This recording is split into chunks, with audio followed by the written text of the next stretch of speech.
filoha lefitry ny seny fivoriana tsy ara-potoana no isafidianana azy. Université Mpanjakana manerana Nosy mijanona ny fampianarana manomboka ny alatsinainy izao.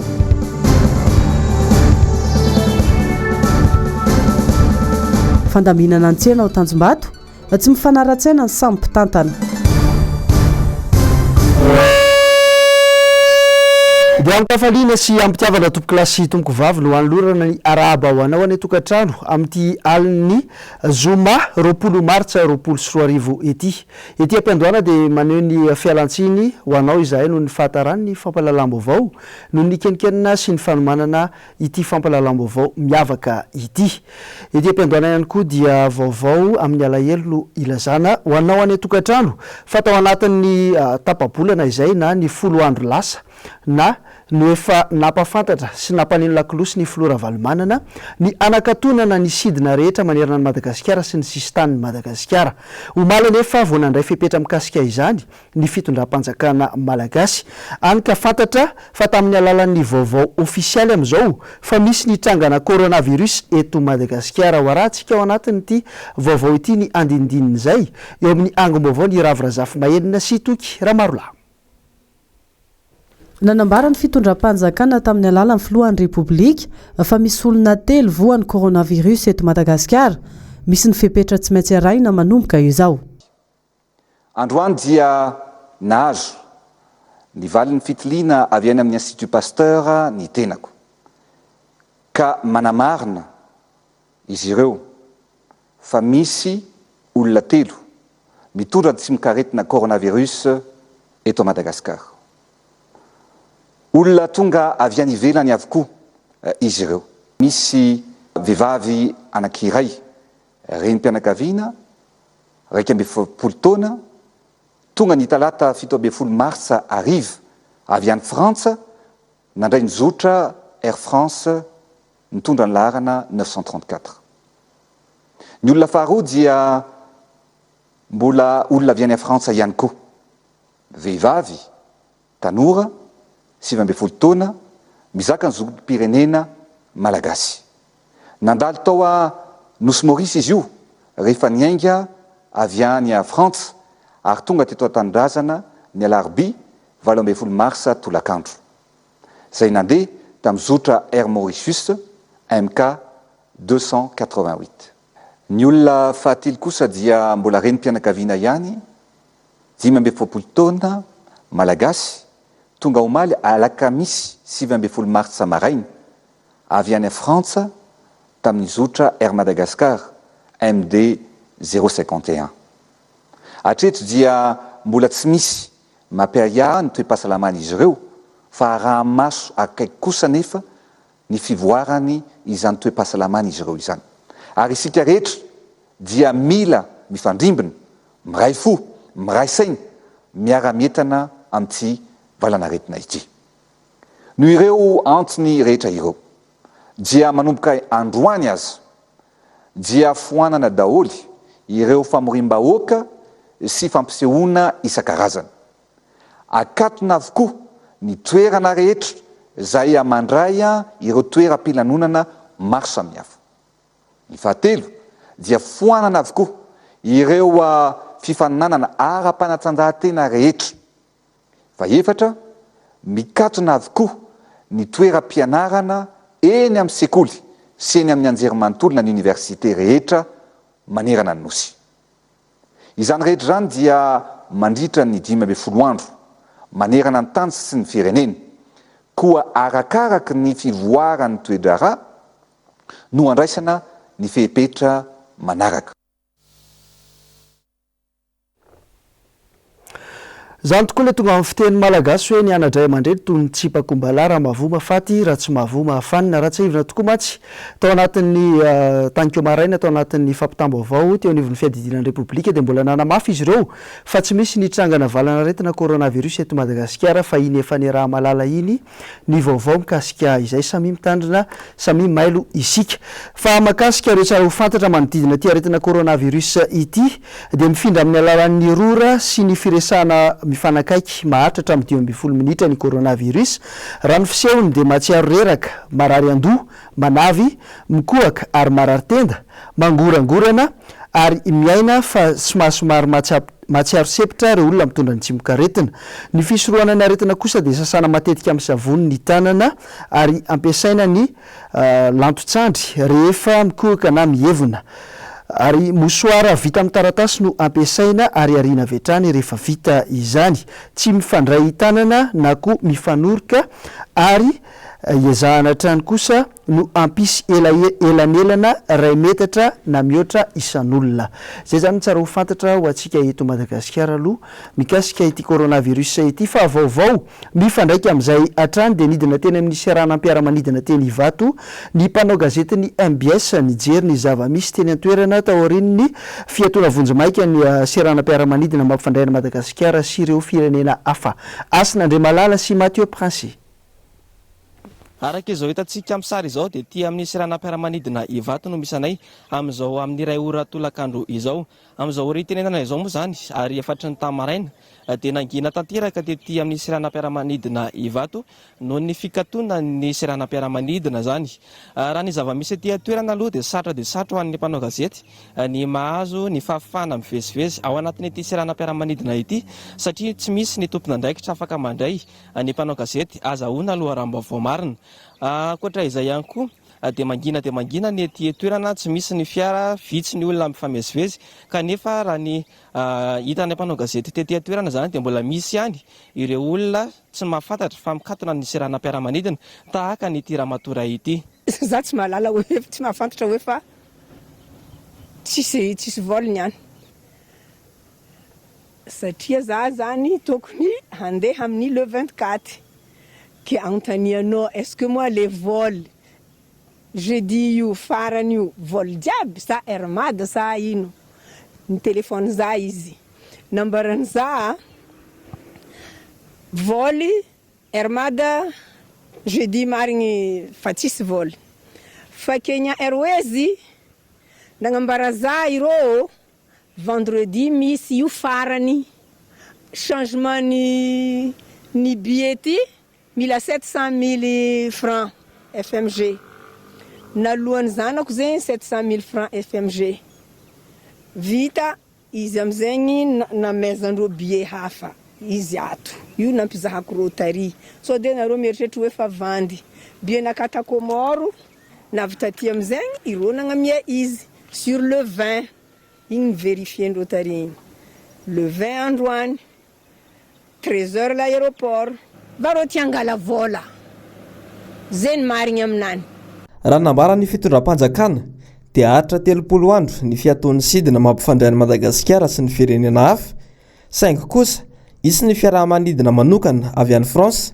aka ireo teratany frantsay eto Madagasikara hody any aminy androany alina sy amin'ny alahady. Fa manoloana indrindra izay tsy fisin'ny olona mifamezivezy eny amin'ny seranam-piaramanidina eny Ivato izay dia nanao fanadihadiana tamin'ireo taksi na fiarakaretsaka ihany koa ny mpanao gazety mikasika ny akony izany. Asin'Andriamalala sy Mathieu Prince atrany no mitondra ny andindiny izay. Miisa zato ireto mpamily fiarakaretsaka manokana mahazo lalana hiasa ato anatin'ny seranam-piaramanidina Ivato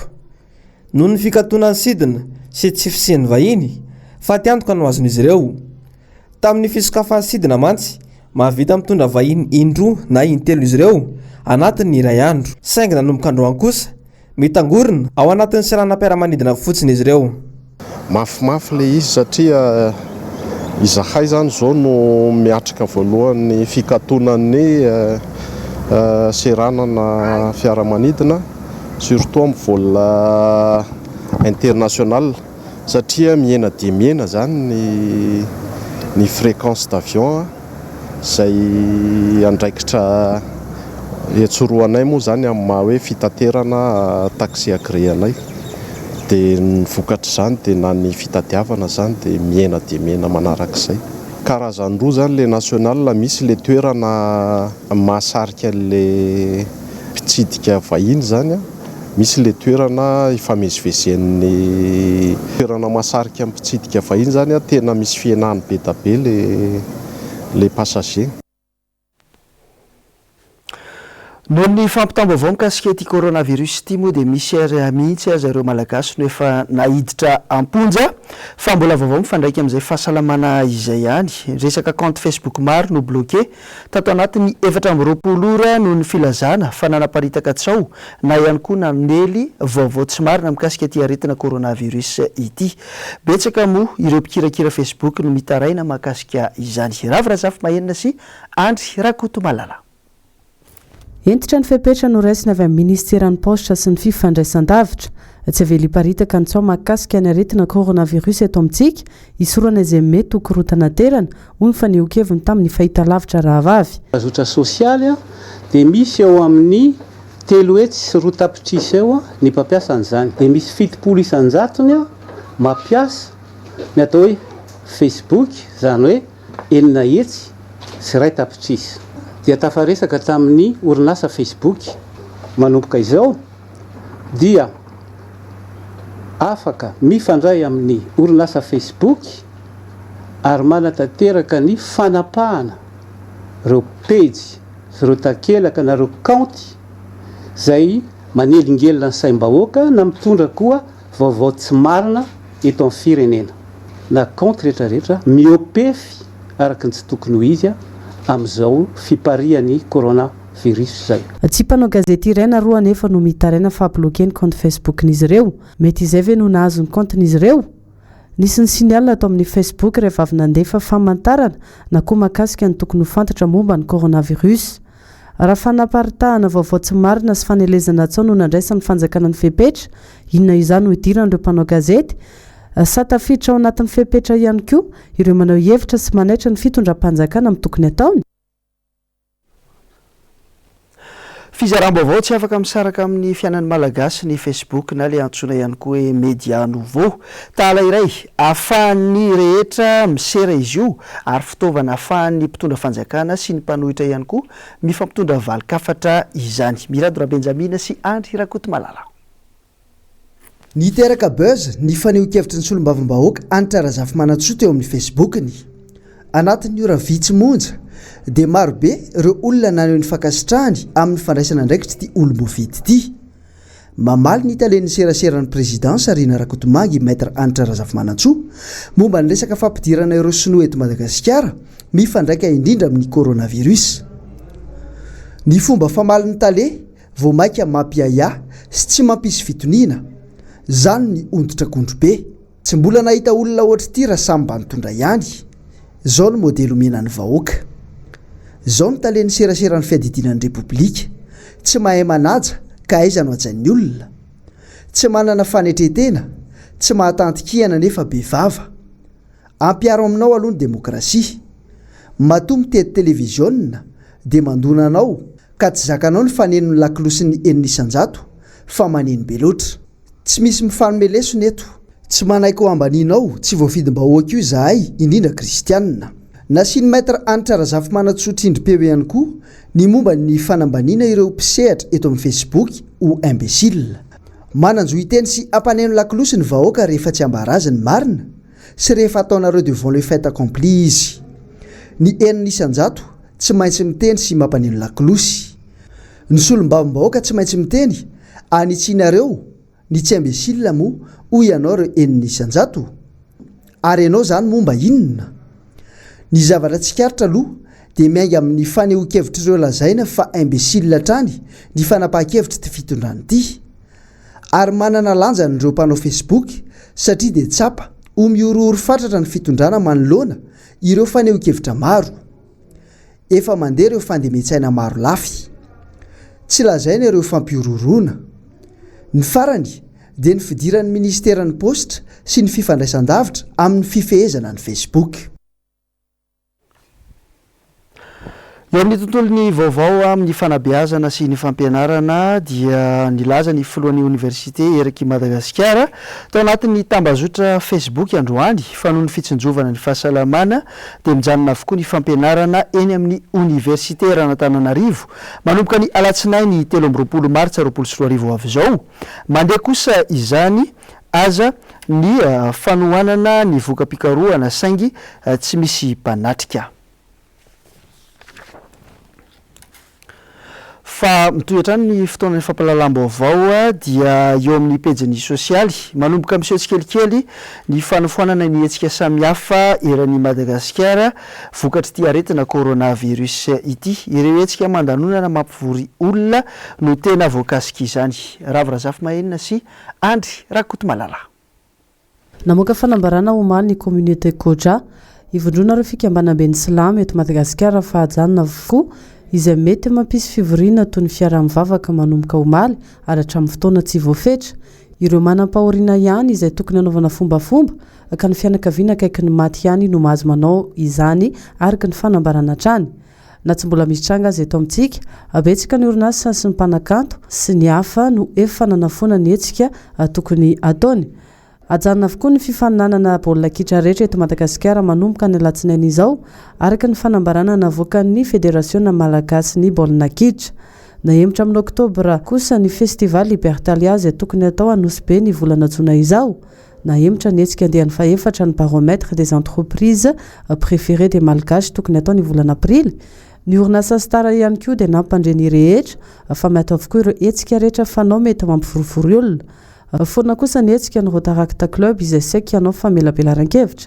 Ny hetsika tokony natao tao amin'ny Institut Français mahakasika ny Jean-Joseph Rabervel tokony atao rampitso ihany koa. Mba hifantohana kokoa amin'ny fisoroanany amin'izay mety fivoaran'ny toetra rà na dia aza ny famelana malalaka anao ny hetsika no mentompona ndraiky isan-tsokajiny. Nanapa-kevitra ny anemotra ny seho tokony atao ny tarika ambondrina amin'ny Coliseum ny 5 Aprily ho avy izao. Noho izany ireo izay amerina ny tapakila dia iny amin'ny toerana nanjifana azy no anakalozana izany. Manomboka ny alatsinainy izao amin'ny 9 ora ka hatramin'ny 5 ariva. Ireo izay tazona ny tapakila kosa dia manan-kery mandritra ny fotoana amerenana ny fampisehoana. Manambahiny fahasampana fampalalam-baovao eto anivon'ny MBS amin'ity alina ity. Ny resaka coronavirus moa dia mandalaka ny firenena tsy maintsy mandray ny fepetra makasika izany isika rehetra lizaliza mahatsiaro tena ho pirenena ho tokony andraiky. Fa mitoy ihany koa nefa ny fanarahana ny raharaha-pirenena mikasika resaka doublon tamin'ny fifidianana amin'izao dia miandry izay hosolon'ny filoha lefitry Terirakotoniarivo ny mpanao politika sy ny mpanara-baovao nisy ny fanadihadiana izay nataony Germaine Menjanahary sy Manorandre Malala androany momba izay. Mazava ny voalazan'ny lalàna aotra 12 tsipika 24 fa 30 andro aorian'ny fankatoavan'ny HCC ny fahabangan-toerana izay naseho ny UCNI dia tsy maintsy voasolo ny toerany filoha-lefitry ny UCNI. Mazava ho azy arak'izany fa tsy maintsy isy indray ny fivorira tsy ara-potoana izay ohatrea ny solombavam-bahoaka atsoatsy. Io zany rehefa tsona ivory ifidy ny député mametraka firotsahako fidiana dia eo apetraka ao aminay eo amin'ny antenimberam-pirenena eo amin'ny filoha dia mipetraka ny firotsahako fidiana dia zahay zany araky ny teninao hoe misy candidat ve efa voatondrona efa voalaza hoe fidiana tsy mbola misy zay toko satria malalaka ny firotsahana ho fidiana fa io zany dia ny député no handrotsaka vato hifidy an'ilay olona hisolo mba hireprésente andry zareo avy ao aminay moa zany araky ny voalaza amin'ny lalàna tsy voatery ho solombavam-bahoaka ka fa na olona tsotra raha ohatra moa izy mahatsiaro hoe mamaly an'le profil olona manana takina mari-pahaizana takina an'le profil koa ahafahana mirotsaka fidiana izany.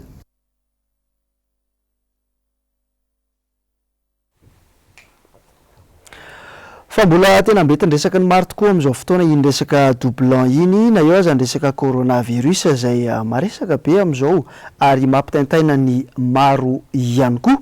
Mahagaga ny rehetra nefa ny fanambarany UCNI indrindra ny avy amin'ny filoha lefiny ny filohany tao anatin'ny fanambarany omaly. Ny andindin'izay eo amin'ny sariny toky raha maro lahy. Tsy manaiky diso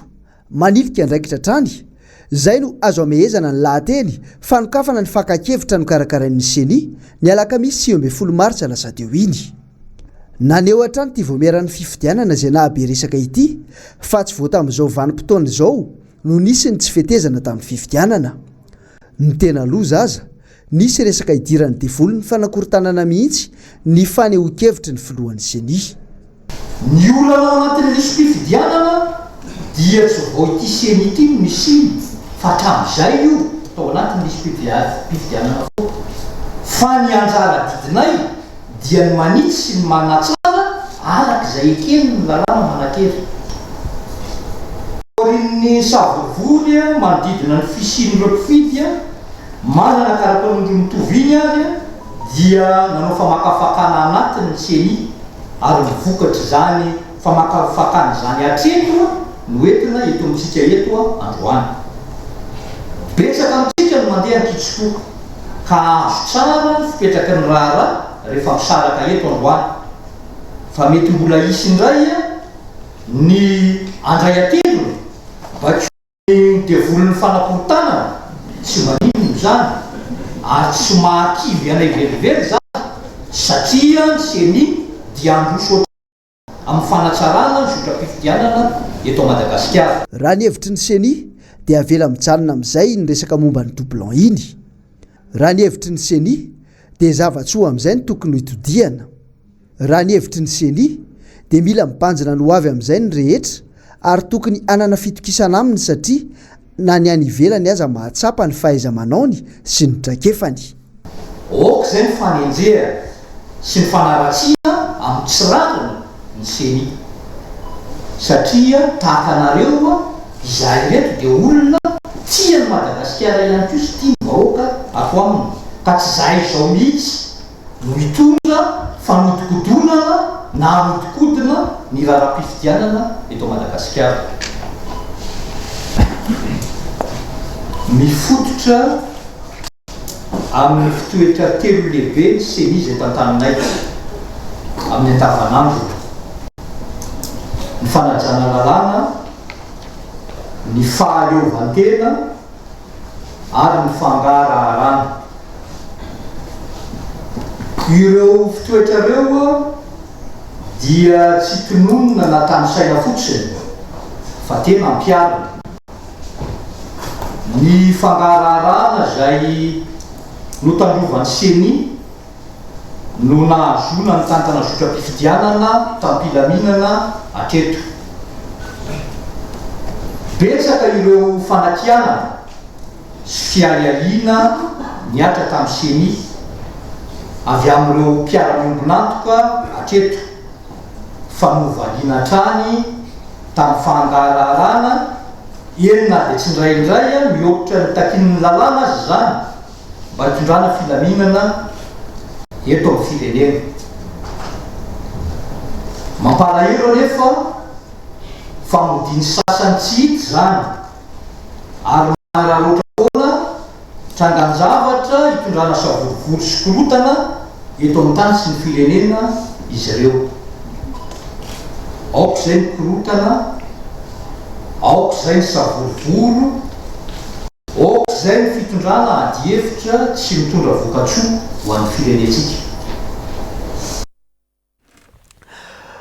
Irary tompokilasy tompovavy mbola atao anatin'ny fampalalam-baovao ny MBS ianao araka iny fanambarana nataony filohan'ny seni iny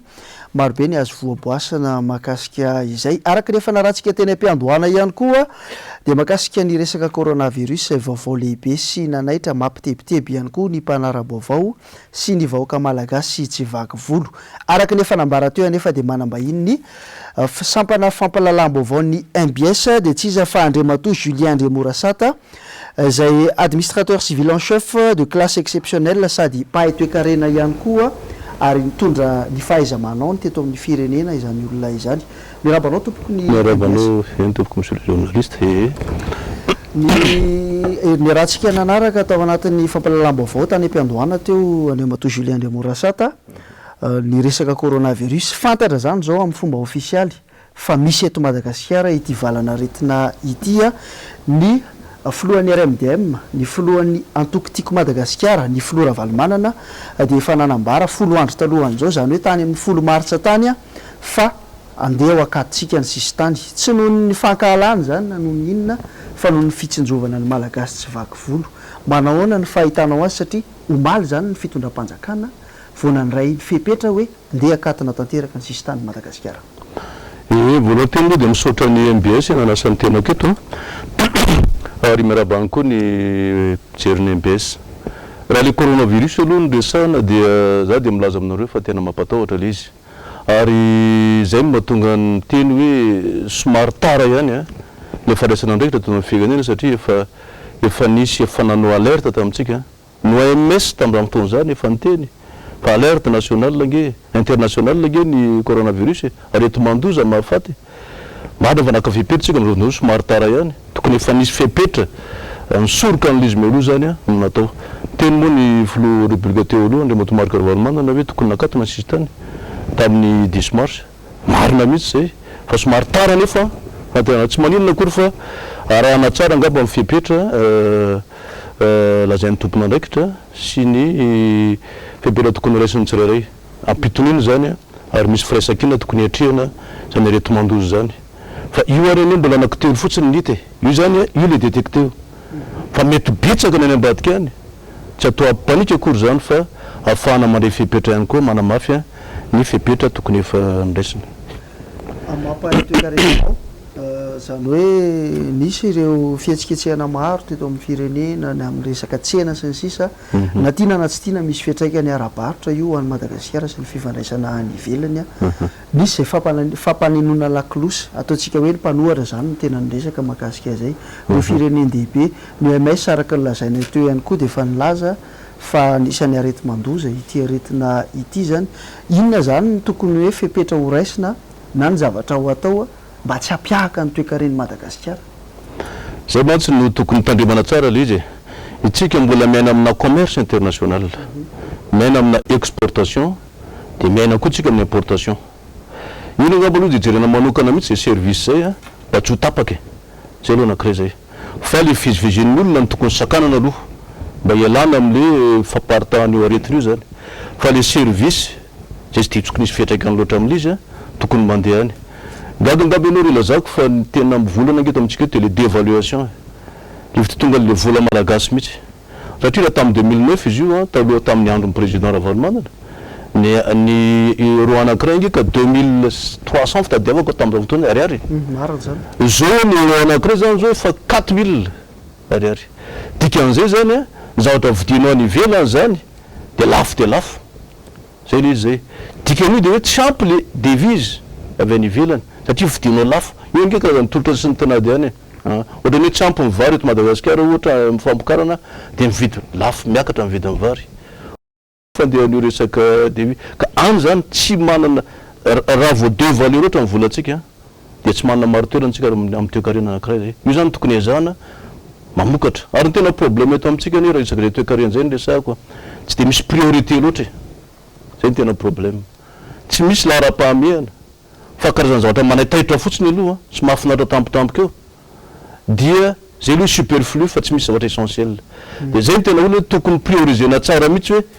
raha hitatra moa zany inona atao secteur porteur le sehatra zany a mitondra fampandrosoana avy hatrany na hoe filière porteuse le sehatra tena hoe teraka fampandrosoana avy hatrany fa resiko amin'izany ohatra reto abitsika Madagasikara fijeriko azy a de ny agriculteur le grand tany tiako resahany le fambolena mihitsy zany a maromaro zany a tokony anaovana effort manokana de ny tourisme fizahantany ritsika ilona be dehibe site touristique eto a be dehibe zao tokony atao mikasika zany zany tokony prioriser ny secteur porteur akoatran'ny secteur minier angamba ianao resahako ny zavatra anankiray ty a fa any amin'ny partie Andriamena iny Bréville iny nge de tena hoe misombofoka ny vahoaka satria nahoana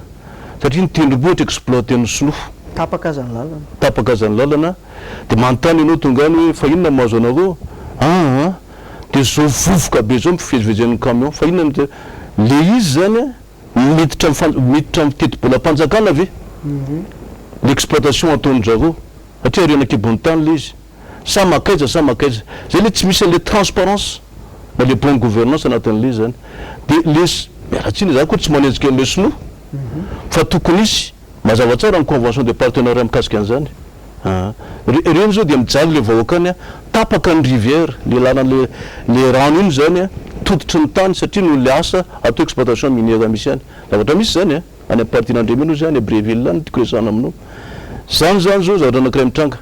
ka le toekarena zany tokony jerena le secteur porteur ndresahako anao teo fa ny secteur sociaux ny santé lalana zany amboarina ny santé a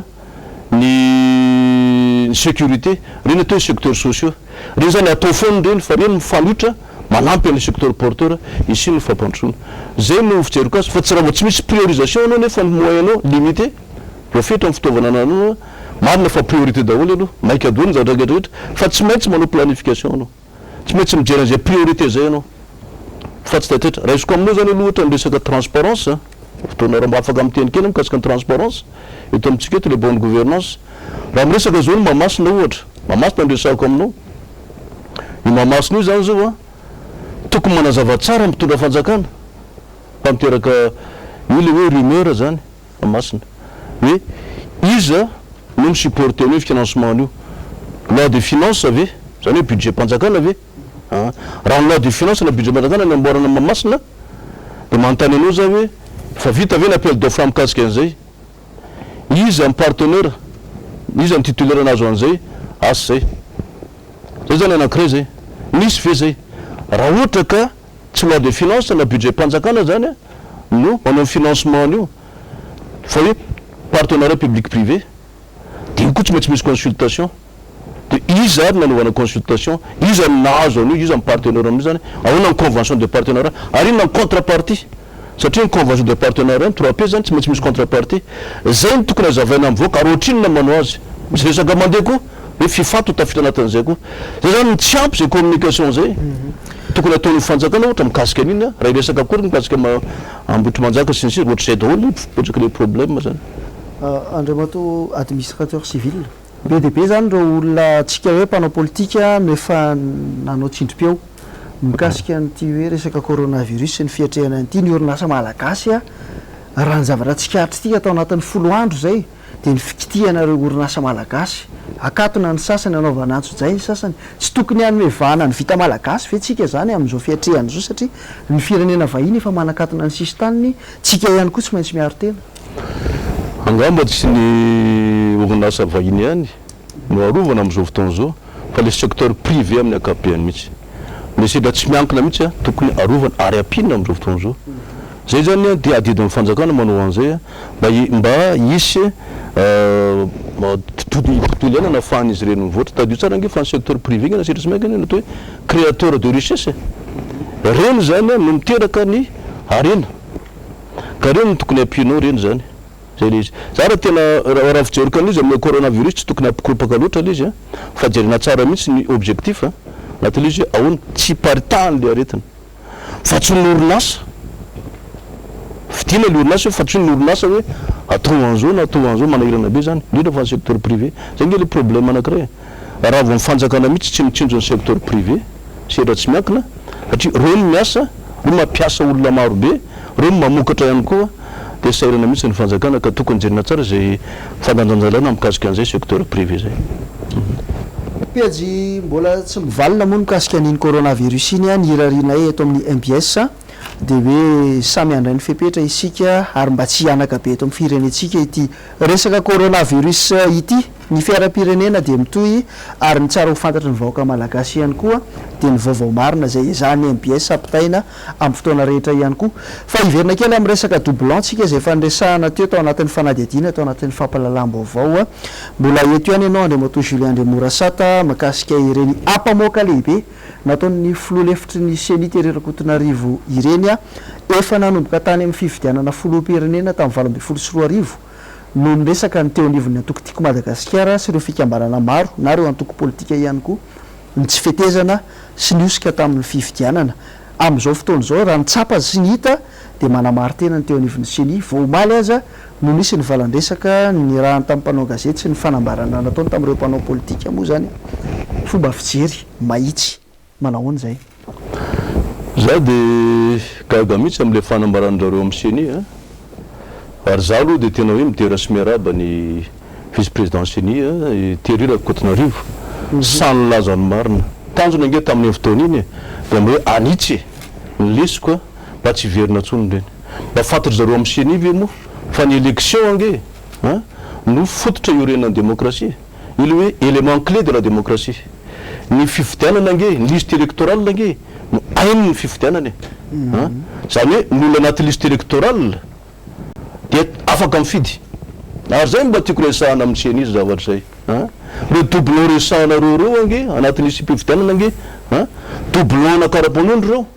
fa misy koa doublon anaran'olona miverimberiny dikan'izay nefa afaka mifidy reo olona reo zay ny tena lozy zay zavatra zay raha mahita anao zany doublon 1 700 000 eo quelque doublon anatin'le izy afaka mifidy reo olona reo ange tena problème anatin'le izy ary mifidy an'izy ary reo raha olona anankiray miveriny roa ny anarany de mifidy izy zany hoe mahazo tombony 1 700 000 zany le candidat anankiray zay zavatra zay ary za de milaza aminareo am'seny manana document reto manana ny texte électoraux rehetra reto manana ny loi organique manana ny décret d'application ketraketra ary manana proof ketraketra mikasika nataon'ny favidianana fanomana fidianana iny zay natao hoe fanetretena lehibe de milaza ny marina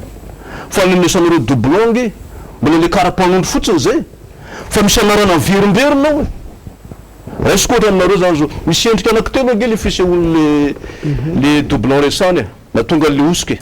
tena voakako aminareo ty resaky ty voakako aminareo ty resaky ty fotoana mamety azy mihitsy zao ka ohatra anankiray zao lazaiko aminareo ny endrika voalohany asa raha mbazonareo jerena anga amity vetivety raha mba mety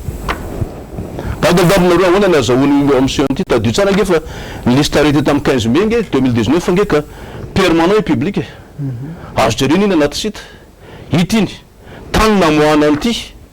fa nangatanay de le liste électorale le margé mba afany mana proof fa mifidy le olona miverimberina anaty liste ary raha mifidy le olona miverimberina anaty liste mifidy an'izy ary izy raha mifidy amin'ny rakoto izy miverina mifidy fandroana izy rakoto ihany novidiny mahazo tombontso manokana zany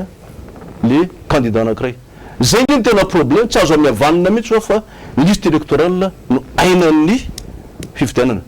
proof meko anareo anankiray zao forme anankiray an'le izy ato zao misy anaran'olona miverina anankiroa ty zao resako ty Ravao Arso Marie Rosette Ravaorso Marie Rosette zany atao dispel fotsiny le anarana anankiray adino ny anankiray fa zao zavatra de karapanondro mitovy zay olona ray andro larana mitovy larana mitovy karapanondro mitovy fa zao fangalarana bureau de vote samihafa bureau de vote samihafa zany hoe fidy zany olona io ity olona ty zao de resako aminareo amin'ny salle 10 Fokotany bureau Fokotany akasina salle 10 de izy ihany mifidy bureau Fokotany akasina salle 8 zay le zay zany hoe endrika voalohany izy zany hovany ny anarana ambariny kely fotsiny mba hoe kely le machine ny anarakaram-panondro mitovy olona ray any io fa bureau de vote samihafa zay ny fandalarana anatin'le izy zay ary misy koa forme faharoa ny anarana io fa nampifadiany fa bureau de vote samihafa karapanondro ray ihany ohatra ndray zany meko anao zavatra zay ato misy an'izay ihany koa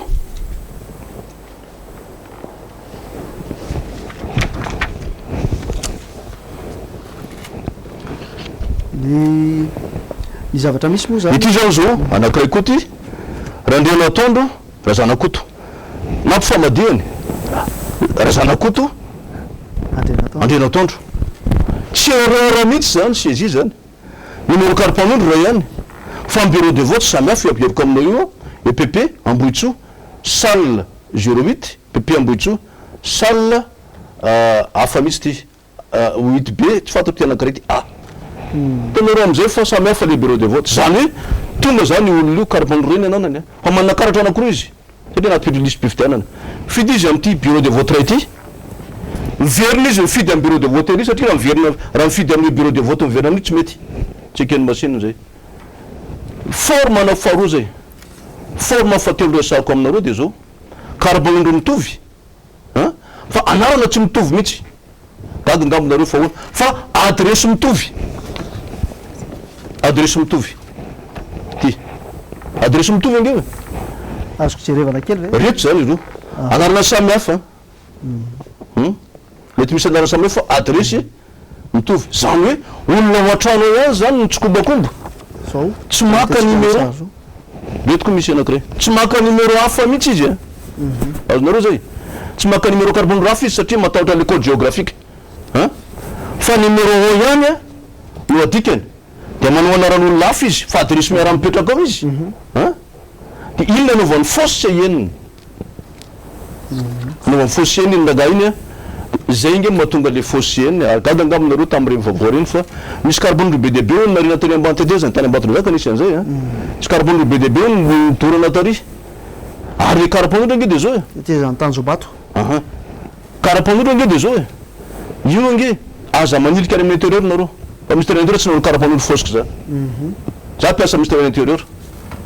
fa tsy kombakombanareo no nanao an'io tsy afa-miala ny seny tsy afa-miala amin'io nanao seny satria nge de zao le zany hoe soratanina le carapanodro fosika namboarina ny sary fa carapanodro le olona aminareo ihany io namboarina nanovana anarana hafa de lasa mifidy afaka mifidy nareo satria bureau de vote samy hafa mahay madresy nareo tokatra zay forme anankitelo zay nge le izy zay endrika anankitelo zay nisy olo le fraude ary gagangaminareo fa reto izy daholo reto matevitevina ihany reto za miteny aminareo tsy misy ohatran'ny fahatsorana milaza zao ny tsy mety fa io zavatra misy io ary io zavatra misy io anananay daholo gagangaminareo tazana zao mbola veriko indray mandeha fa itingy le liste arrêté tamin'ny 15 mai 2019 seul valide ozy izy na ho an'ny législative zany na ho an'ny communal sy municipal ka ny zava-misy ane zao andre mato Julien de Morasata raha mijery ianao anatin'ny site-ny seny zany ao anatin'ny internet efa tsy manana fahafahana mitsidika izany tsony ny olo-pirenena ka ny fanontaniana apetraka zany hoe ama olo-pirenenanao fa hotana mafaty ve no nanaovana iny fanambarana iny ny ambetindresaka izy ireo anivony seny mantsy zany am'izao fotoana zao de hoe tsy misy fiatraikany amin'ny fifidianana iny zavatra iny araka ny fijerinao amin'ny olo-pirenena inona ny fiatraikan'izay zay mantsy le izy zay fanazavako taminareo teo endrika telo ny sehony teo averiko indray mandeha anaran'olona novanatsopelana nampifamadiana de bureau de vote samy hafa afaka mifidy iny olona iny zany olona raha ihany iny fa miverina indro carbondro mitovy satria carbondro reny fa carte électorale anankiroa iny zany afaka mifidy izy olona ray mifidy indro mifidy an'izy ary raha mifidy an'rakoto izy de rakoto tena miverana mifidiana zany hoe masotombony zany le candidat ray 1700 voix dans la pratique ray zay forme anankitelo nolazaiko teo satria raha atao mitovy le anaranareo anina de mitovy ny carbone de mitovy le bureau de vote zay ny atao erreur de saisie tsy eken'ny machine zay za mo miteny hoe fahendrena nge mametra ampialany zay le izy zay any andafy nge nivelany nge rehefa hitanao fa tsy mety amin'ny conscience anao le izy mametra ampialany fa tsy manadio teny ianao ahoana ny ilazanao fa 1700 doublon de lazanao fa tsisy fiatraikany amin'ny fifidianana mba azonao an-tsaina moa fa zany isy fifidianana zany nge nainy fifidianany ary natolo anatin'isy fifidianana afaka mifidy daholo io naverinao io tena ny anarana io ka navadibadika de menao bureau de vote samy hafa afaka mifidiny olona ray zay le technique le bureau de vote samy hafa tsy erreur de saisie zany fa voulu zay lazaiko aminareo hoe ny sorako manokana mihitsy ary de raiko manokana mihitsy toetsay ny fahasainana ataon'ny Ankotonarivo ary tsapanareo tsara mihitsy fa ny élection zany nge fa niteny an'zany fa hainy firenena zany raha miresaka coronavirus tena mampalelo mahazo atsika fa raha élection zany tena fanapotena ny démocratie eto Madagasikara io zany ny tena manirana be anatin'le izy zao zao lasa tebiteby ny olona fifidianana manaraka avy nisy an'zany getragetra zany de manadio tena ihany anao am'seny hoe zay no eto mbola tiana atao ny élection manaraka ary zany io milaza aminareo am'seny alatsina raha miteny an'ity fa ianareo za manana expérience mikasiky ny élection efa nanao PDS ny Tamatavy fa nanao préfet de région ny 15 ans fa piasa ministère intérieur fa ministère intérieur misy anay tsy nanao an'io fausse CIN io administrateur civil en chef de classe exceptionnelle zany ihany koa tsy miperapetraka fatany za manana document reto texte ananako ketraketra reto ngabagaga nareo inona enty tirangadaladala ve ty mitondra am'le texte reto texte électoral matevina de matevina misy texte communal municipal be dia be ny texte misy ato texte électoraux hatramin'le tansaiko ngamba magaga ngamba ianao mahagaga izy hoe misy loi misy décret atao anatin'ity ary misy proof c'est les fraudes sur régularité électorale zay mbola avy ny fotoana oentsika anaovana mpamoaka sy ampahafantarana an'ireo dossier matevina dia matevina nentinao reo ary reo ny marina tsy maintsy ho hitantsika eto ihany eny hoe raha malaly fa ny seni ihany koa zany ny filohan'ny seni tao anatin'ny fanambarany a dia ny teny hoe tsy ofisialy na tsy nahazo alalana iny fanambarany terirako-tona riviny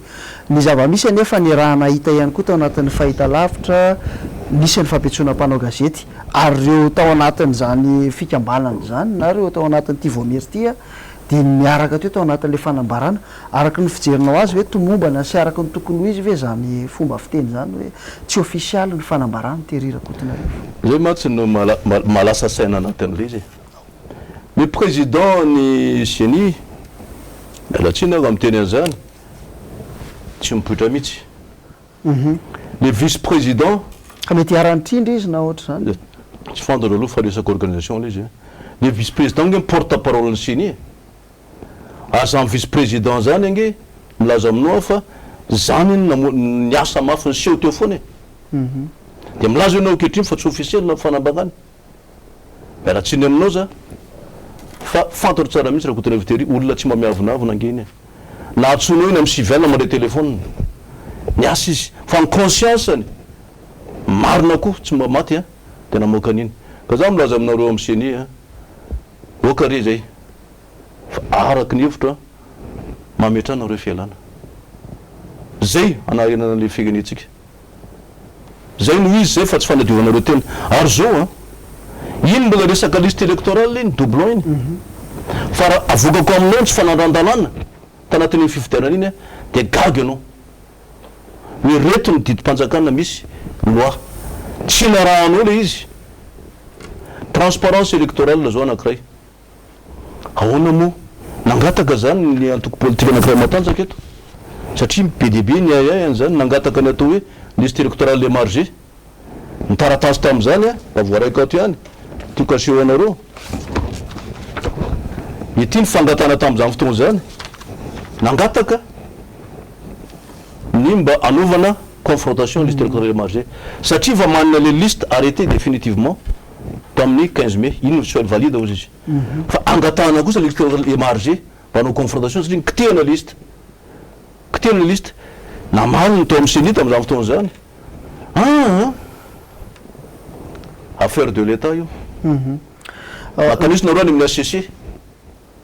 nefany mianatin'le registre électoral national rainy moa filaza azy anatin'io loi io a dia milaza mihitsy fa azo jereny zany liste zany tsy mivalina moa izy fa tsy mena mihitsy liste électoral le margé amin'izao fotoana zao raha tena sanareo seni avoy le liste électoral le margé farany teo ary fa mifidy reo olona reo zay fotsiny anazy hoe teniko zay ny fantaniko farany angamba andriamato Julien de Morasata dia hoe tsy mbola nisy ve niosika tahaka reny teto amin'ny firenena satria raha nyresahana matetika zany dia hoe zavatra efa nisy hatramin'ny fifidianana teo aloha reny zavatra reny za aloha dia milaza amina hoe fa zany doublon 1,700,000 zany angamba aloha tsy mbola nisy an'izany teto Madagasikara ary tamin'ny ministère de l'intérieur nikarakara ny élection tamin'izany fotoana zany alohan'ny tsy foana tamin'ny seni mety misy ny irrégularité fa mivolona mba nampiasain'ny ministère de volam-panjakana crédit limité fa ity zany efa misy basket fond be de be le omena azy efa informatisena ny gestion ny organisation d'élection mbola misy fraude mbola misy irrégularité ohatran'izao zay ngeny tena manahirany ary za dia milaza aminareo mihitsy fa ova io rafitra eo tsy indépendante io rafitra eo satria inona mahatonga ana miteny an'izany zao nge apitrako ny raka ary tsy amakaiky any seni dia membrement filaza azy avy any apota avy aty ambany ka hatrany ambony voalohany aloha ny chef foktany chef foktany nge ka lasa agent électoraux nefa ny chef foktany tendren'ny fanjakana raha ny préfet zany na ny chef de district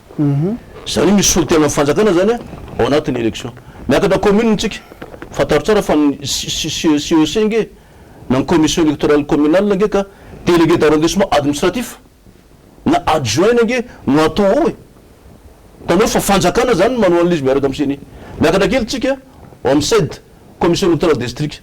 mba fantatro an-tsaina moa fa ny adjoint chef de district manao ny seni anatin'ny district dia miakatra ndray tsika amin'ny CER miakatra tsika any amin'ny province misy solo tena ny fanjakana foanao ilazako aminao zany fa tsy indépendante akory le CENI fa tsy nambola misy tsindry miankina am'le fanjakana amin'ny ankapobeny. Ny fanontaniako farany tamin'ny valomartsa fankalazana andron'ny vehivavy tany Toliara ny fankalazana ofisialy ny filohan'ny repoblika am'izao dia anisany zareo moa am'izao dia anisany tena hoe mitaintaina sy mihevitra ihany koa hoe inona zany ny tena anton'ireny ampamoaka ireny dia nanambara fa lanim-bahoaka tao anatin'ny fifidianana nytantotosaina teo iny zany ny zavatra misy zany dia hoe ny olo-pirenena naneho ny safidiny tsy mahafantatra ny tena vaovao marina sy ny zavatra nisy tao anatin'ireny fifidianana ireny fa itsika tao anatin'ny fampitam-baovao sahala am'izao zany ny tena milaza hoe inona zany ny hevitra finosany ireny ataontsika hoe fampitam-baovao na eny mitambazotra serasera na ihany koa mety hoe fanampenam-bava atao sa sisa. Zeny any tena problème za aloha somary miverina kely any am'le élément clé an'le démocratie tena marina zay falazanao zay io le droit de l'homme anatin'io droit de l'homme io misy an'le liberté d'expression, liberté d'opinion, liberté de se réunir, liberté de participer à la vie politique nationale. Raha tapenanao zany fa tsy voaka zay zavatra zay entrave am'le démocratie zay afataro tsara fa mandinika anao fireneny communauté internationale raha vao tsy manetsika anao an'le démocratie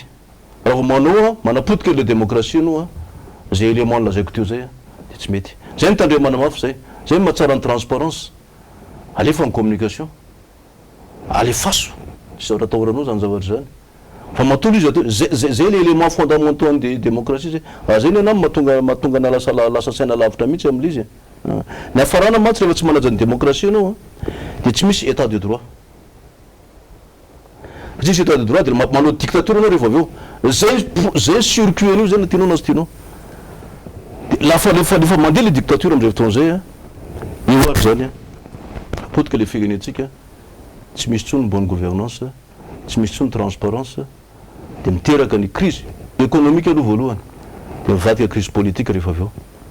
de zay zany mahatonga le problème za mba misarika ihany zay tsy mana expérience amikasika an'zany fa mizara fotsiny ny zavatra misy hoe ahoana ny tokony atao fa zany tsy azo atao mihitsy manao communication ohatran'izany na manao fihetsika ohatran'izany. Ya tsisy madilana hotetenany zay fampitam-baovao sy ny vahiniananao teto amin'ny plateau-ny MBS izay andriamato Julien Andria Morasata zay administrateur civil en chef de classe exceptionnelle pahay toe-karena ihany koa ianao ary amin'ny maha-olo-pirenena ihany koa noho ny vahiniananao nampafantatra ireny zava-misy ireny tsy ho tompotrano mihony tokoa ny vahoaka malagasy amin'ny fampitam-baovao sahala amin'ireny fa de mankasitraka tompoko de mametraka mandrapita fa mbola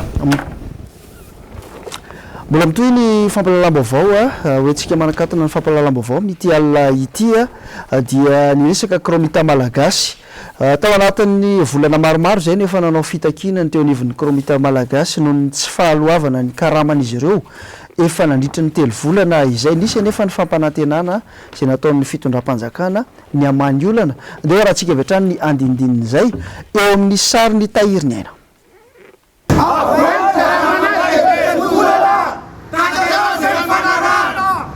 Ny alarobia 1 martsa lasa teo no nanome tokony minisitry ny angovo sy ny akoranafo fa hoe faina ao anatin'ny 27 ora ny karaman'ireo mpiasan'ny kromita malagasy miisa 500 mahery mba ho fanajana io fotoana nomeny io dia nanome herinandro reto mpiasa ireto efa ho dila koa anefa tia ny roa herinandro tsy nisy na dia fialantsiny avy amin'ny minisitra mikasika izao tsy fanajana ny teny nomena izao very fanambola velona ireo mpiasa miantraika tanteraka amin'ny fiainany reto fianakaviana maro reto izao fahatarany ny karama izao araka ny fampiresahana moa zany tamin'ny solon-tenam-panjakana dia mbola tsy misy zay firotsahan karama zay hiditra 3 volana raha tapitra ty volana marsa tya dia mitoy ny hetsika fitakiana karama mandra-pahatonga n'izay firotsahan karama zay any amin'ny mpiasa tsirairay avy tsara marina fa ny mpiasa zay vorolanina eto moa dia avy eny amin'ny site d'exploitation any Bréville izay misedra fahasairanana amin'izao fotoana zao satria mbola misy ny efa tsy fahavitana tsony mampianatra ny zanaka, misy ny fivarotana ny fananana, ny akanjo akoditra, ny peratra mariazy ary tianay marina fa ity hetsika fitakina karama ty dia tena fitakina karama madiodio. Fitakina tsotra ny zoma olona no anton'izao fihetsiketsehana izao fa tsy misy idirany resaka politika velively. Lehilahy lehibe mifampiresaka zany hoe nanomboka tamin'ny herinandro iny nisy ny ranao hetsika zay dia nisy ny fanelanelanana zay nahatongavan'ny dirikabin'ny ministera taty zay niresaka an'izay fampanantenana zay ary izy moa tena nanamafy mihitsy hoe za ve dia tsy ho atokisanareo hatramin'izao nefa tsy tonga eto mihitsy tena tsy tonga malahelo ny mpiasa zany amin'ny mahakasika an'izay zavatra eto tsara ho fantatra fa eto tsisy hetsika politika fa tena fitakiana karama mamadidio mihitsy dia noho izany zavatra zany ve dia tokony mba misy feedback avy any amin'izareo hoe ahoana ny fipetraka izay zavatra zay fa tsy nisy mihitsy hoe okely izy na tsy okely izy fa dia le fampanantenana natao iny dia tany zay ny antony natonga amin'izao fitokonana izao ka izahay prince manarapiaraka an'ity grevy ity dia ny vahaolana mahanay ny grevy zany dia ny fahatongavan'ny karama ihany sy le rafitra mpanaramaso. Eo amin'ny maresaka iraisampirenena kosa indray dia be antitra misa 5 no namony ainy tany Seattle, États-Unis vokatry ny aretina coronavirus mangataka fanazavana mikasika izay indrindra ny fianakavian'izy ireo. Namiteraka resabe ny zavantranga atao amina trano lehibe iray fandraisana be antitra mangataka fanazavana avy amin'ny tompona andraikitra ny fianakavian'ireo 5 namony ainy araka ny feonandeha teo tsy nisy ny fepetra no raisin'ireo mpiasa isoroany any aretina nisy tamin'ireo mpitsabo-panampy nitondra ny tsimokaretina saingina no ny asany hatrany ary tsy niaro tena akory. Mpanao gazety iray no nahasany tory ny zavamisy ary nilaza fa tsy misy fitokamonina teo anivon'io trano fitaizana be antitra io. Nitapaka ny volana febroary teo 20 nisy olona no raisina tao mahiriny 708 amin'izao fotoana. Atesha ny fianakavian'ireo namony ainy miantso tompona andraikitra mahakasika ny tsy fandraisana fepetra toy ny fitiliana samihafa tokony natao. Mifanilika nefa izy ireo ary nilaza fa taraiky ny fotoana nazahoana ny fitaovana anaovana ny fitiliana. Tsy nisy ihany koa ny fanakana ireo mpitsidika hijery ny fianakaviana izay mipetraka tao. Dia izay ihany koa tompo-klasy tompovavy no nentinay nanakatona ny fampalalam-baovao tamin'ity alina ity ankasitrana feno ianao tany tokantrano naharitra niaraka taminay teto hatramin'ny farany. Mankasitraka ny teknisiana sy ny mpanao gazety ary ankasitrana ihany koa ny vahiny niaraka taminay teto manome fotoananao ny sampana fampalalam-baovao ny MBS Rampitso. Veloma tompoko.